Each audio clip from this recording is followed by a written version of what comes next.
It's the search for answers that has brought us here together today. My name is Eric Worre, and for almost 30 years I've been an entrepreneur, struggling at times, but ultimately succeeding.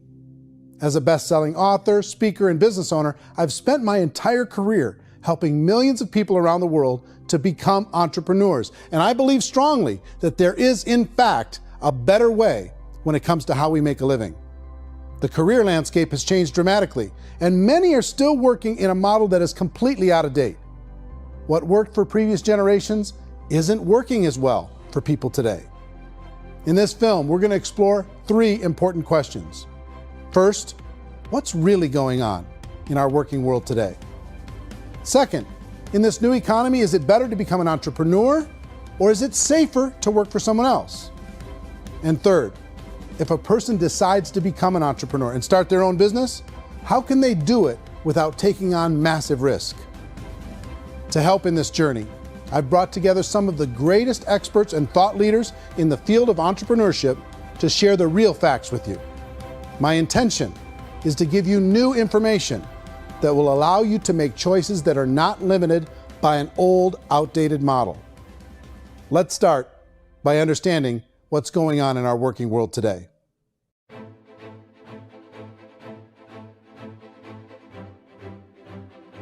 Let's look at unemployment. 30–40% of the people are honestly not working, but would be working.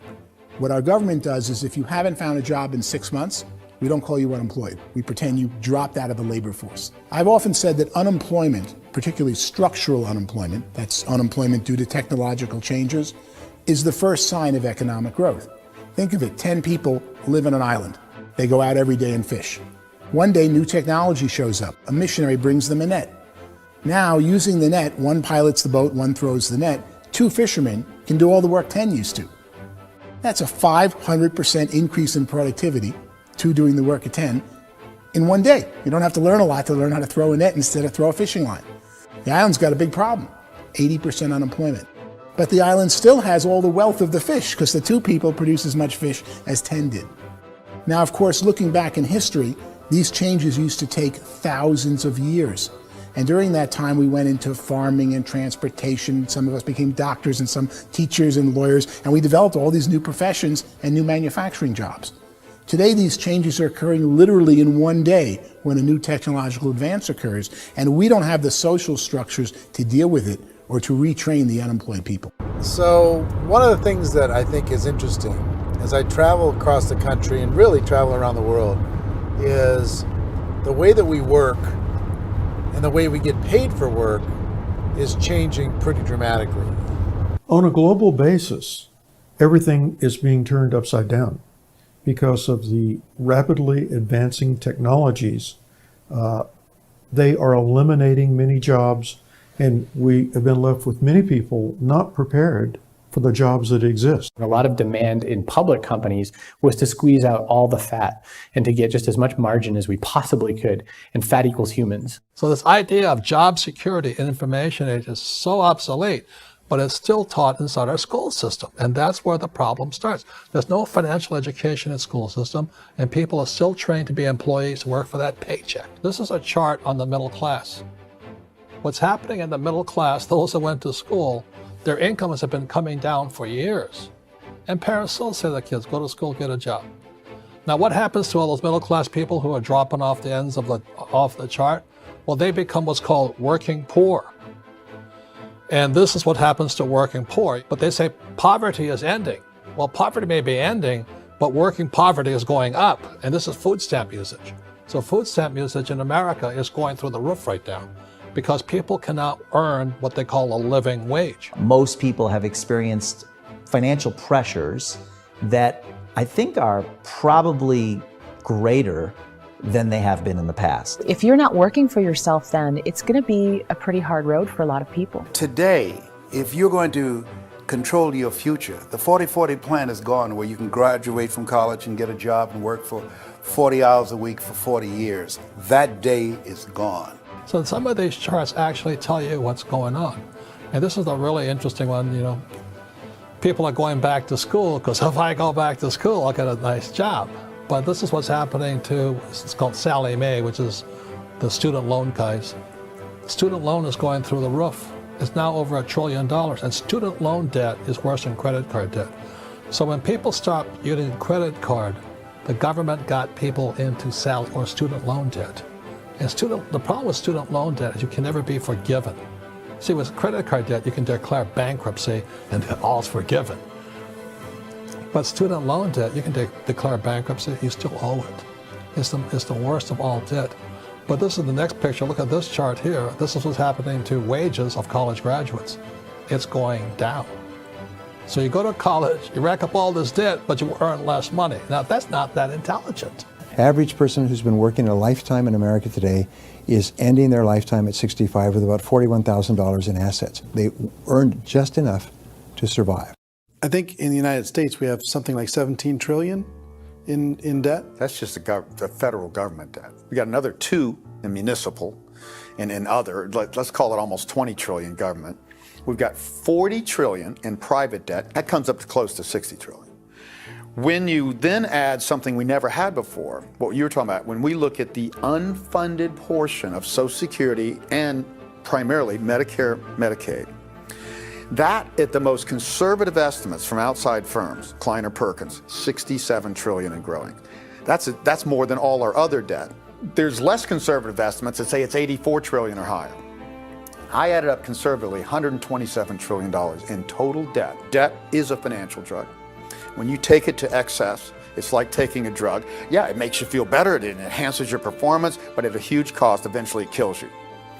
And so that's what happens. We keep doing more and more debt, and you get less and less results, just like a drug, until the debt gets so high that it crushes the whole system. That's where we're at, 8.2 times GDP. You know who I feel sorry for? I feel sorry for the person who dreads going to work, who is sick to their stomach on Monday morning, who hates their alarm clock, who gets a little glimmer of hope on a Wednesday because it's hump day and says, thank God it's Friday. And they live for those 2 days a week where they get to be themselves and they don't have to be around people they don't like, and they don't have to play the political game in the office, and they don't have to live this half life.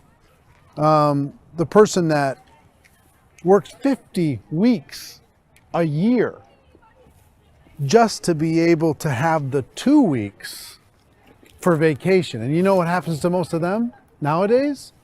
They don't have a vacation. They have a staycation. They have time off of work, but they don't get to go where they want to go because they're overextended. They've got all this debt. They got all this situation. They hate their alarm clock. They can't sleep until they're done. They have to spend most of their life in traffic.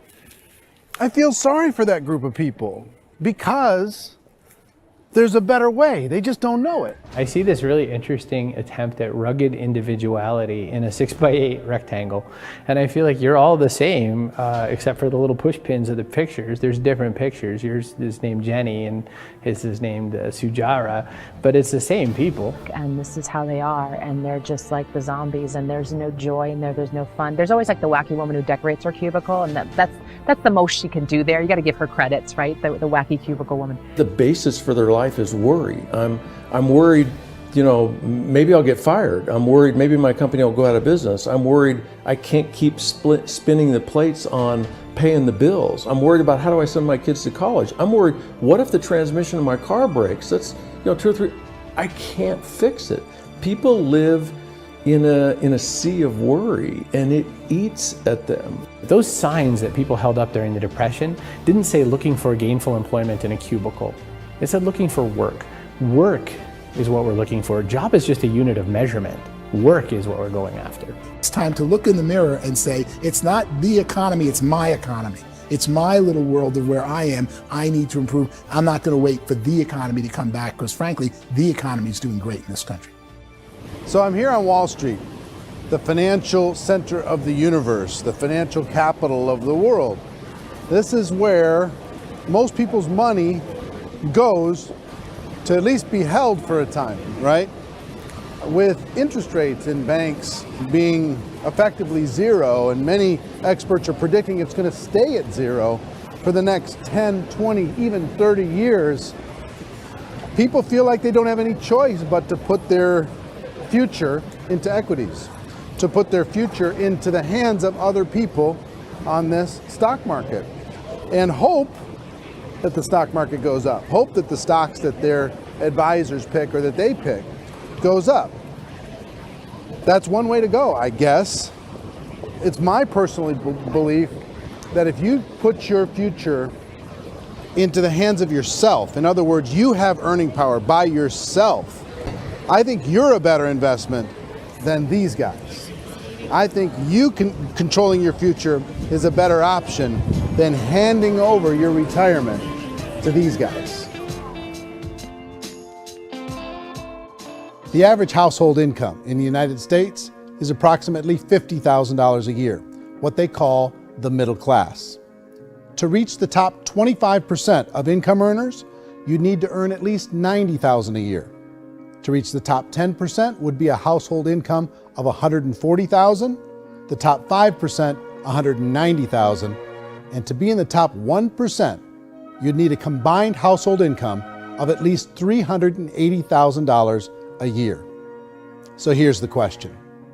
What do you think would give you the best chance to move up and get to the top 10%, the top 5%, the top 1% or beyond? In my opinion, and in the opinion of many, many experts, the answer is to become an entrepreneur, to become your own boss. I think you have to be a business owner. I can't, the only time I ever say to someone it'd be great to be an employee is when they've already told me they've surrendered. I only tell people who are wounded spiritually that they should be an employee. And it's that feeling that you get when you pick up the backpack off the little Cub Scout and say, "Don't worry, little guy, we'll get you back to the camp." You know, it is in no way a kindness when I tell someone they'd be a great employee. The other status symbol really increasingly is lifestyle. I mean, people can own their own business, maybe even work out of their house. That, I tell you, people admire that. Like, gosh, I wish I could do that. The spirit of the entrepreneur is to be a risk taker and to be resourceful and unstoppable and to have a vision of yourself beyond where you are and not willing to settle for life as it is. Think about the great entrepreneurs. They're visionary. They have heart. They're willing to do today what others won't so they can do tomorrow what others can't. Personally, I don't think of the new economy, the old economy. I create my own economy. The entrepreneur's in control. I decide what the economy is going to be like. In the world of entrepreneurship, there are no limits. You can make as much as you want, depending on how much you want to work and how smart you are and how great a team you put together. There's no more lifetime rewarding business than being an entrepreneur.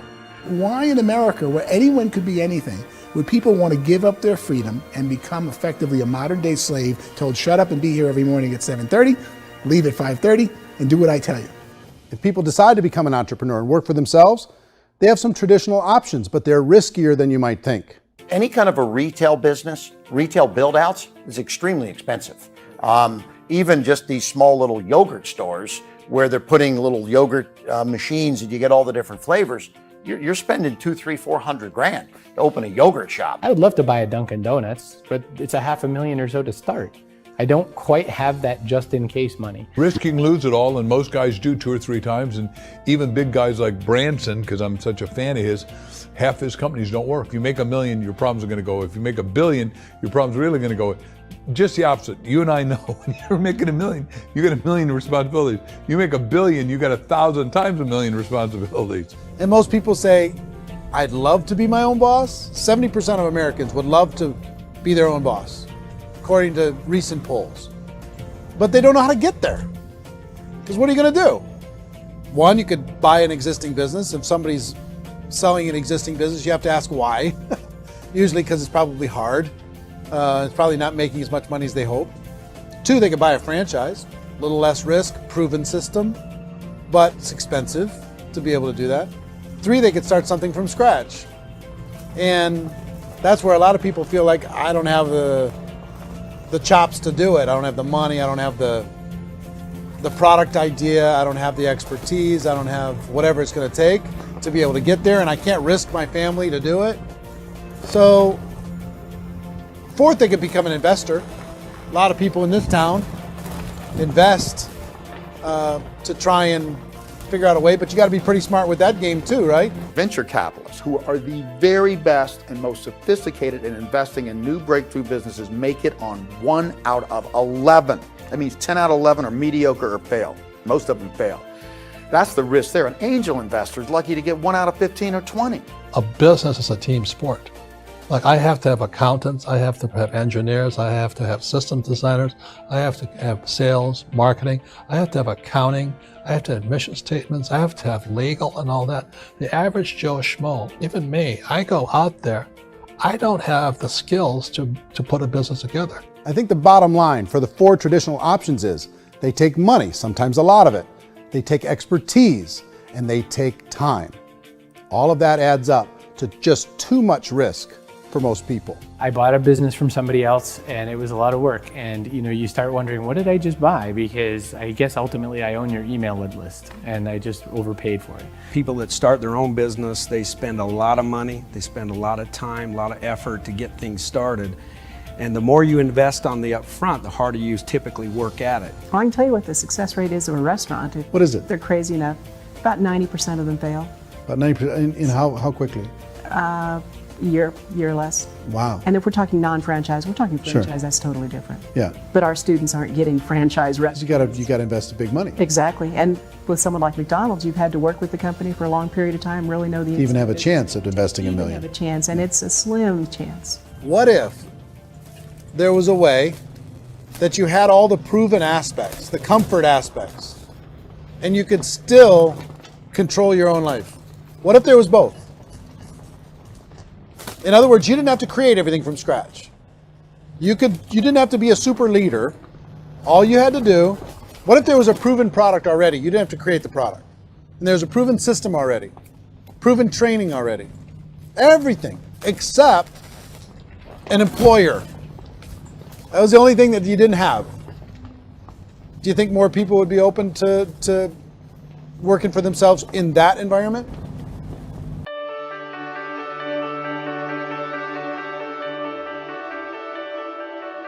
In our search for a better way to make a living, we've come to the conclusion that becoming an entrepreneur is actually safer than being an employee.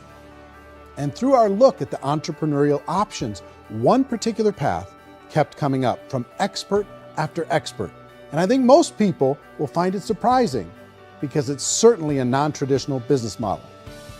That model is for people to start their own business and become an entrepreneur through the creation of a network marketing business. Some people call it direct selling because the product is being sold directly from the manufacturer to the end consumer, cutting out the middlemen. Other people call it multi-level marketing, or MLM, because there are multiple levels of commissions paid. The most common term today is network marketing, because network marketing best describes using a large group of independent distributors, independent entrepreneurs, to move a product or service more efficiently.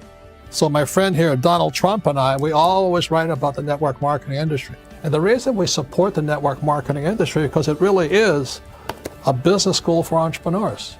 Because most people come out of school looking for a paycheck. Oh, that's terrible. I went to network marketing like that.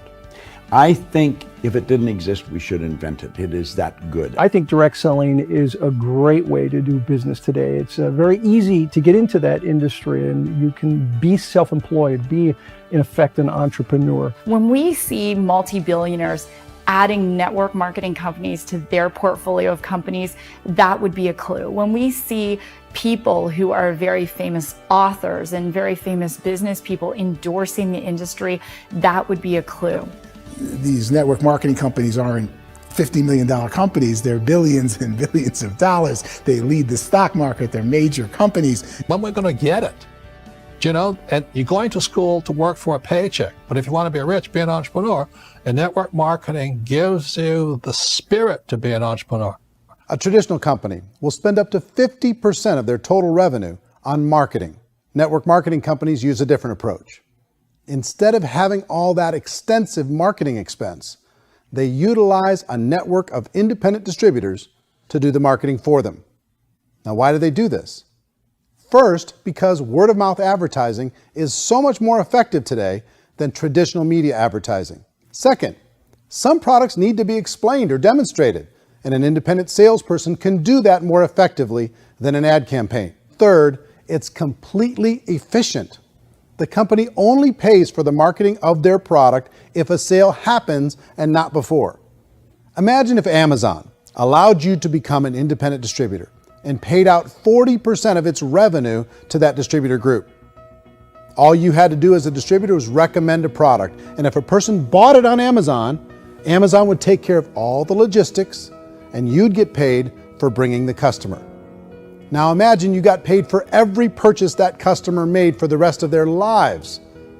Well, Amazon doesn't offer this option, but network marketing companies do. 85% of all buying decisions in our society are made as a result of word of mouth or reputation. We're recommending things to each other all the time.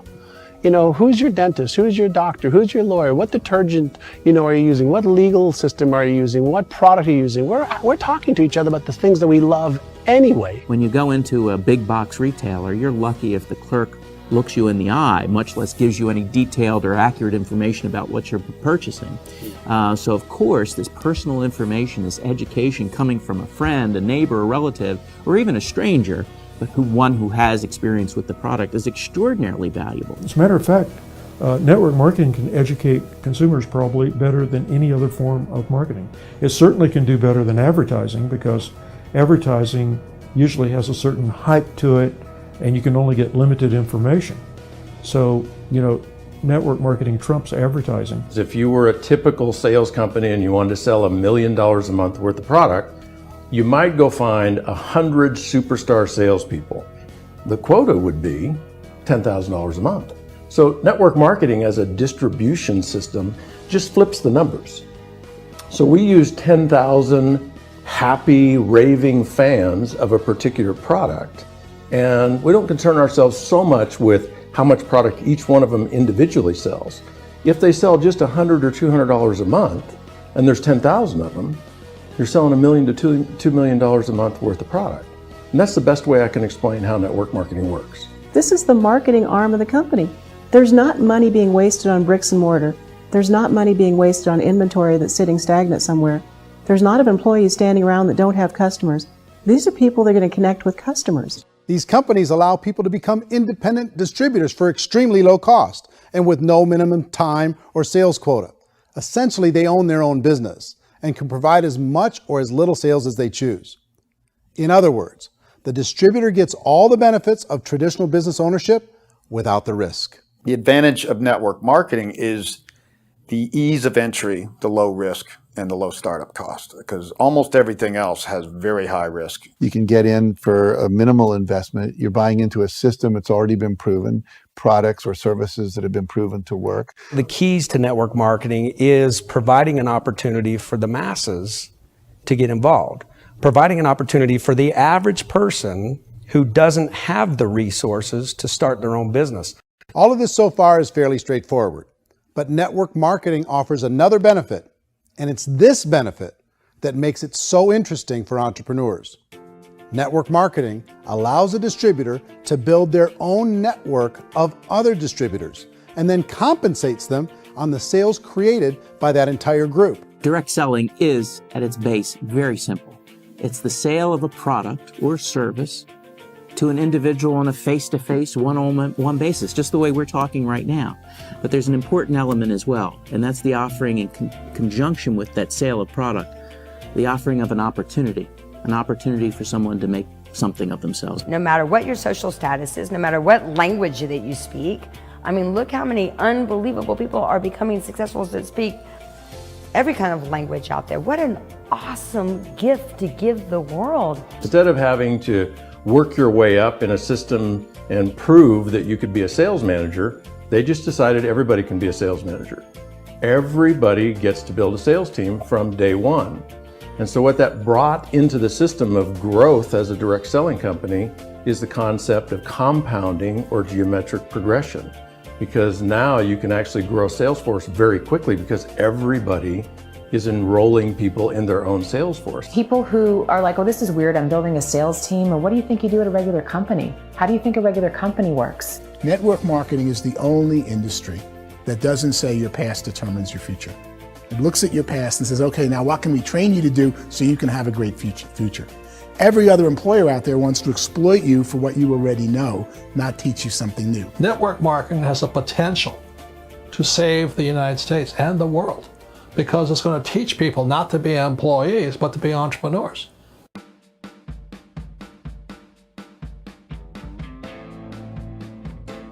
According to the Direct Selling Association, if you add up all the network marketing companies around the world, they combine to do over $178 billion a year in retail sales. To give you an idea of how big that really is, the NFL, the National Football League, does approximately $9 billion a year.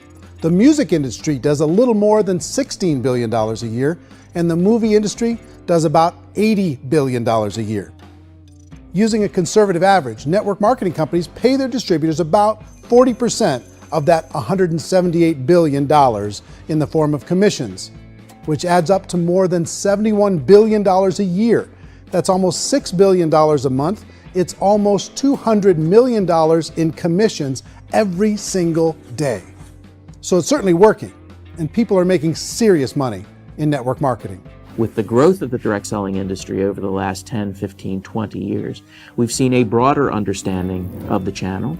We have seen more and more people getting involved in the business, so our penetration in the marketplace has increased, and thus the understanding in the marketplace of who we are has increased. And we've seen non-direct selling companies look at the direct selling model and say, something's going on there. People are making money. Companies are being profitable, individuals are being motivated, product is being delivered to market. Maybe we should explore this. Some people think only the people at the top make money. Well, let's take a look at that as well. In the network marketing profession, there are roughly 500 people in the world who earn over $1 million a year. If you round that number up to $2 million a year, that adds up to about $1 billion a year. That takes the $71 billion paid out each year down to $70 billion. So where does the rest of the money go? The vast majority goes to part-time people making anywhere from a few $100s a month to many thousands of dollars a month. It goes to people who choose to make it a full-time career move and earning even more than that. Every day, people are using the money they earn through network marketing to pay off debt, have more fun, and improve the quality of their lives. Everyone I know in network marketing has been doing that since the 50s. They go to work when they want to go to work. They stop working when they want to take time with their children to have a leisurely breakfast and discuss issues and drive them to school. They go back to work when they get home, wherever they're working out of. The biggest thing that I've seen is people that have become much happier in their life. MLM has probably made more millionaires of more people in more countries, and I've spoken to them in 67 countries, than any other single form of business, starting from nothing. If they have a choice between working a job for the next 10 years or working a network marketing business for the next 10 years, the result of working the network marketing business will be better. A lot of people within the industry go on and make this a career and do extremely well at it. Network marketing has been nothing but good for everyone I know that's been involved with it because they did it seriously and they played full out and they've been very successful. It's been a constant barrage of success stories and people showing off stuff that they got as a result of it. How many people are involved? Approximately 16 million Americans and 96 million people around the world are currently participating in network marketing. And in a recent poll, 82% of those people report a good, very good, or excellent experience with network marketing. So people are happy.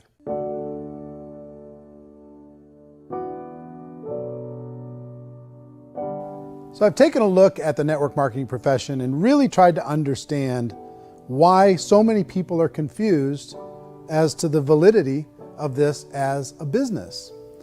One is this pyramid shape. People get really messed up with this pyramid. Oh, it's one of those pyramid things. So I just think there are a lot of haters out there who really don't understand the industry and say, oh, it's a get-rich-quick scheme. It's a pyramid. Well, corporate America is a pyramid scheme. You know what I mean? It goes like this. You have thousands of MBAs, let's say working for Ford or General Motors or Coca-Cola.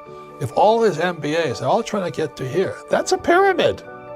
Only one guy's going to make it. Every 10 years, one's going to make it. Whereas you look at network marketing, it's like this. So you're here, and your job is to develop other CEOs coming up behind you. So it's an inverse pyramid. In network marketing, it's a very simple concept. If you sell product, you get paid. It is paid based on production. There is no first mover's advantage. There is no investment component where the more somebody spends, the more they're entitled to make.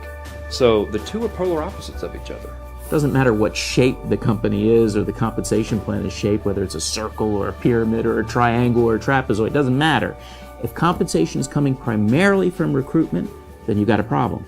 On the other hand, if an operation is basing their compensation to participants on the basis of sales, even when those sales are generated by people you've recruited, well, then you're a perfectly legitimate enterprise. That's the legal test, it's the practical test. Another issue that's been true in the past that is no longer true now is people used to be in network marketing loaded up with products that they couldn't sell, and they ended up a loser. They ended up with a bunch of product in their garage, they ended up with a bunch of products sitting in their kitchen shelves or whatever, and they thought they could sell it, and then they weren't willing to or able to sell it, and they ended up with a bunch of stuff, and they were bitter about it. There was this thing called front loading where you had to buy, like, well, if you bought $25,000 worth of product, you got better commissions and all this.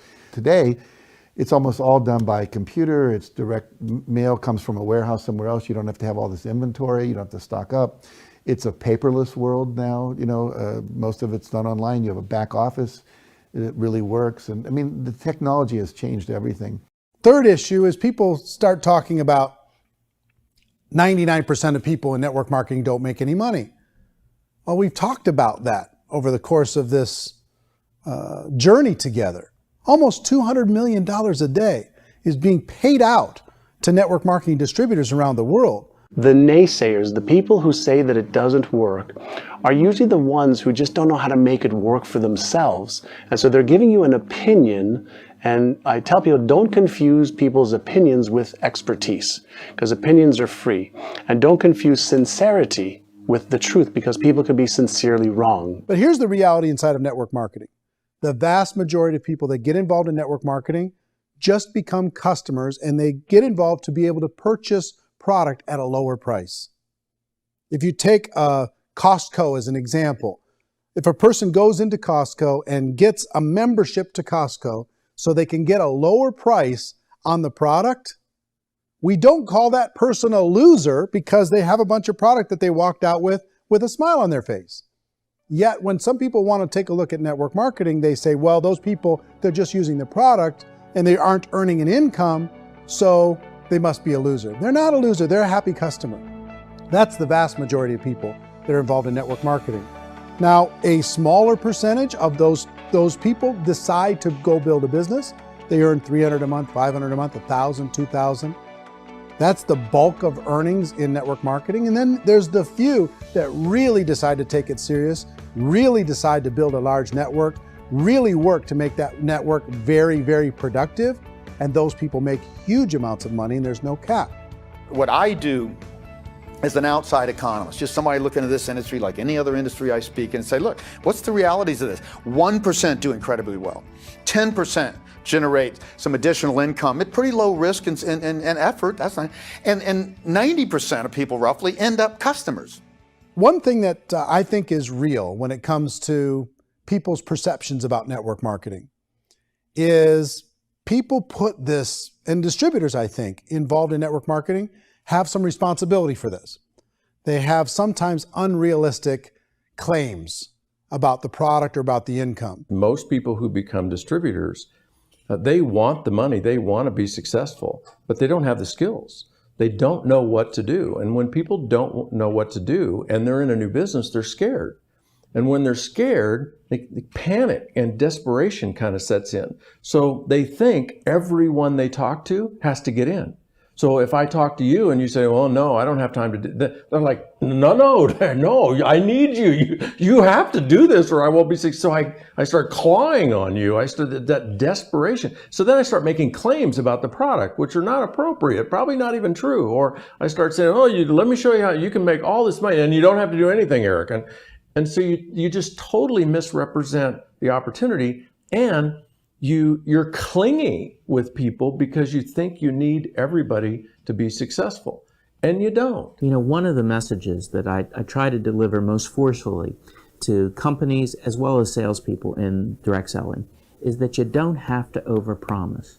The reality is in network marketing, there's a lot of hard work involved. There's a lot of effort. You're going to have to develop yourself. It's a business like anything else.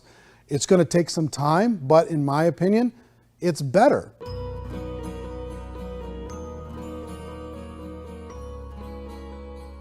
It's light years better for people starting today than it was even 5 years ago. I think it's more widely accepted now, and people understand it is a business. It is being an entrepreneur. It is being a business owner. Our belief system is based upon our evaluation of something. And frequently, if we reevaluate a situation, our belief about that situation will change. The industry has changed and it's grown up. It's totally transformed. You've got young people today that have grown up with social media, and they understand networks. They understand how people are connected through technology, and they understand how money flows through those networks. So when they see network marketing, they don't see it the way their parents saw it. And we've all learned, the larger industry that you represent, has all learned from those mistakes and flaws and errors that have happened early on. Early algorithms didn't work the right way. That's all fixed. It's like when they design a computer program, they design the program, then they run it, and then they go back through and they debug it. The MLM industry has been debugged. This is the day of being virtual, being able to run a business from your mobile phone. I mean, it's incredible. Companies are getting smarter. They're implementing more consumer protections. They're implementing more compliance training. They're doing more with respect to product research. If you do get involved and you make purchases of inventory, even on a voluntary basis, if you decide that this business is not for you, you can leave and have that inventory repurchased by the company. There's no other business that offers that kind of protection on a voluntary, self-regulatory basis.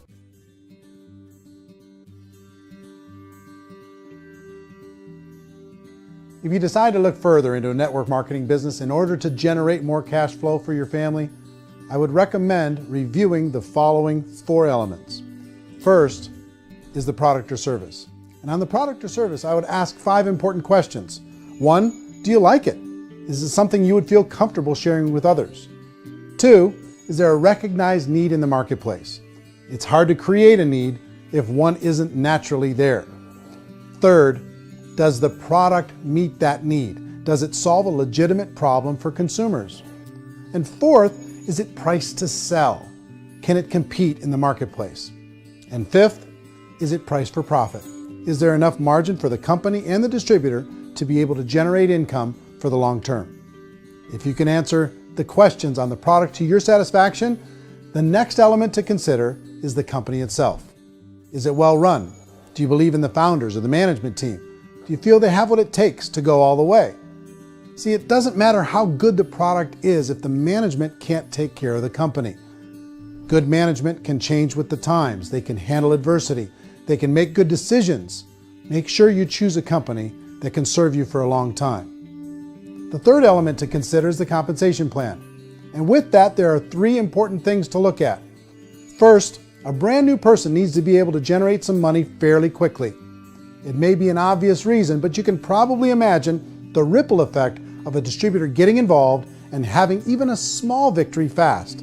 That can only help with the overall success of the organization. Second, a person should be able to develop a moderate part-time income in a reasonable period of time. As they develop their network and as their sales grow, they should be able to enjoy more benefits. And third, for the people who are really serious, for those who decide to really go pro in the network marketing profession, there should be the possibility to make a serious full-time income if they work hard and are committed to developing their skills. If you're comfortable with the product, the company, and the compensation plan, the last thing you should look at is the support that will be made available to you. Does the company have a website?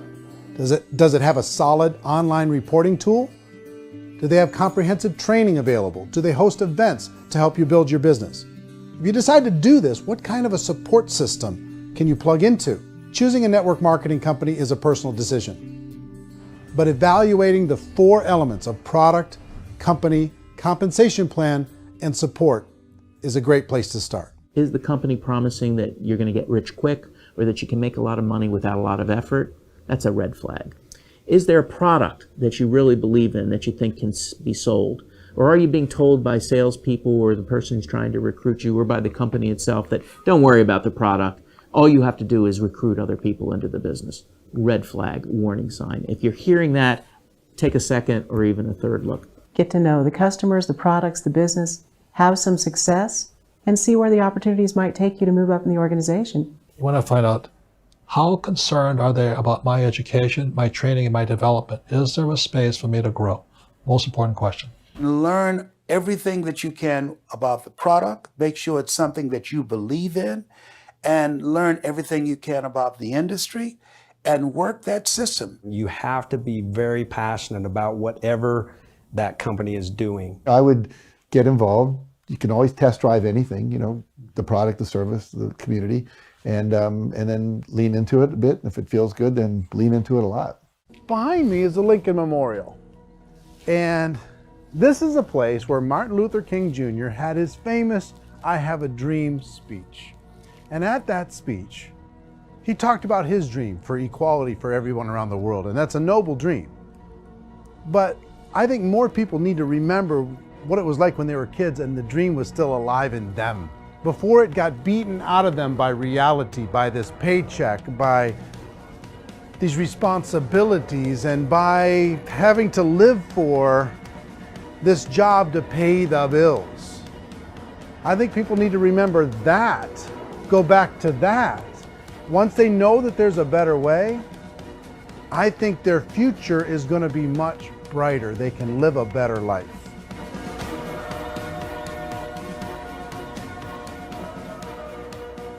So if you're considering getting involved in a network marketing company, let me offer you just a few pieces of advice. First, network marketing isn't perfect. It's emotional, it's challenging. Like any entrepreneurial venture, it can have its up days and its down days. But if you have an entrepreneurial bone in your body, it's just better. Second, if you're gonna do it, decide to be professional. Decide to go pro. It's better to do that than just be this amateur sticking your toe in the water. Third, as any professional, you're gonna have to learn some new skills. And I promise you, inside of the network marketing profession, they're not too difficult to learn. Fourth, like anything worthwhile, it's gonna take some time. Don't expect that you're gonna get to the finish line right out of the gate. And fifth, it's worth it. It's worth it to be able to take charge of your life again. It's worth it to be able to control your own financial situation. It's worth it for the people you're going to be able to spend time with. It's worth it for the things you're going to be able to see and the experiences you're going to be able to experience. It's worth it for the causes you're going to be able to contribute to, the lives you're going to be able to touch, the customers you're going to be able to help, the friendships you're going to be able to develop. I promise you, it's worth it. Remember, most people are searching for answers just like you are. But I do have to tell you the catch to network marketing. If there is a catch, if you want to understand this from an emotional point of view, people say, well, it sounds too good to be true. It's not, it's hard work. But here's the catch. Most people still don't understand it. So you're going to have to endure the loss of social esteem from ignorant people. The uneducated will think less of you. Now, if you can handle that, you're on your way. If that's going to destroy you, you know what? Entrepreneurship in general probably isn't in your future. If you can face that catch, you can become unstoppable. I want everyone to really contemplate this if they're not in network marketing. You're in a job, you probably have a mortgage, you have rent, you have debt, whatever's going on. You're in a prison. You work just hard enough to keep them from firing you, and they pay you just enough to keep you from quitting. Come on! I've been there, done that, and bought that t-shirt. In network marketing, if you run into failure, it's really just a homework lesson for yourself. There's no one to blame. You really have no excuse not to be successful. You just don't. People don't want to hear that, but there's so much available to you. If you want to be a good network marketer, be a student to the people above you, be a fellow traveler to the people on the same level, and be a teacher to those below, and know when it's appropriate to do which. People who are not afraid of asking people to buy things or not afraid of persuading people with a chance they may say no. These people own the future. Nothing happens until something moves. So you got to go move, you got to go do something, or nothing's going to change in your life. In the beginning, you're going to do a lot of things that you don't get paid for. But as you go down the road, you get paid for a lot of things that you don't do. And your job is rehabilitate the spirit, the entrepreneur spirit in all of us. You get it back. Either give it a strong yes or a strong no, but no wishy-washy, dilly-dally stuff in the middle. There's dreams and there are nightmares, but I believe that the biggest nightmare of all is when you don't pursue your dream. You're going to see some monumental growth in this profession. It's an exciting, exciting time to be involved with the network marketing profession. The next 10 years, I see just exponential growth. When that tipping point comes, it's not a matter of asking somebody, have you ever heard about network marketing? You're really asking them, which company are you building your wealth in? We are here to fix the world, to improve relationships with other people, to improve other lives. And the real reward comes as an entrepreneur in any level from teaching somebody something and watching them soar. There is no greater reward.